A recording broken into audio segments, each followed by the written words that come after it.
Le processus qui a conduit à la formation de notre système solaire et donc de la Terre a commencé il y a environ 10 milliards d'années.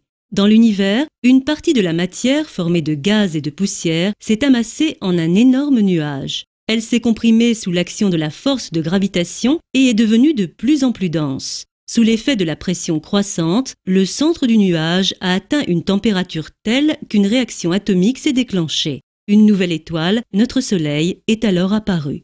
La température augmentant rapidement, le nuage s'est mis à tourner de plus en plus vite pour prendre, sous l'effet de la force centrifuge, la forme d'un disque de gaz et de poussière.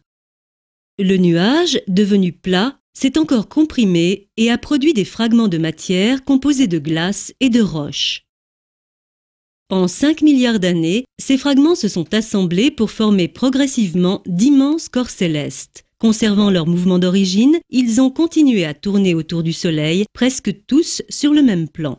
La jeune planète Terre, qui était alors une vaste boule de feu à très haute température, s'est positionnée sur la 3e orbite autour de l'étoile. Elle est l'une des 9 planètes qui forment le système solaire.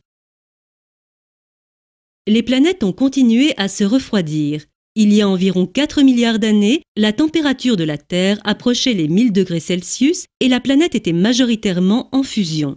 Les éléments lourds de cette masse visqueuse, comme le nickel et le fer, se sont enfoncés à l'intérieur de la Terre et ont formé le noyau.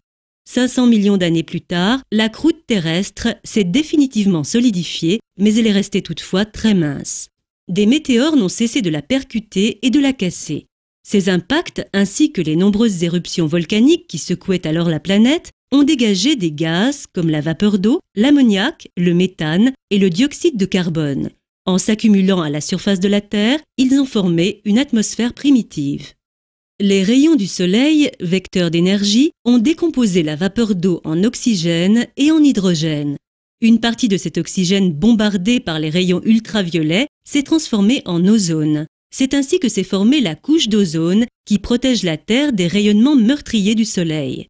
Les conditions étaient alors réunies pour que puisse apparaître une forme de vie. Progressivement, la Terre s'est refroidie, aidée par les pluies battantes qui l'ont arrosée pendant des milliers d'années.